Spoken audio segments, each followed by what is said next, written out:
காளி பாதம் சரணடைந்தேன் என் கால்களை காத்தருள்க காத்தருளும் தேவியரே உன் கரங்களுக்கு நமஸ்காரம் காளி வக்ர காளி என் கைகளுக்கு கவச்சமாகி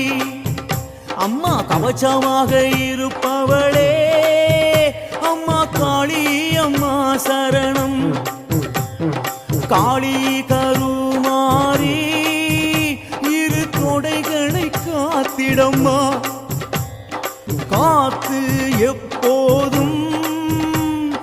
காளி நீ காக்க வேண்டும் கண்ணாக காத்து எங்கள் கவலைகளை விரட்டிடம்மா காத்து உறவழித்து கர்மவினை முடித்திடமா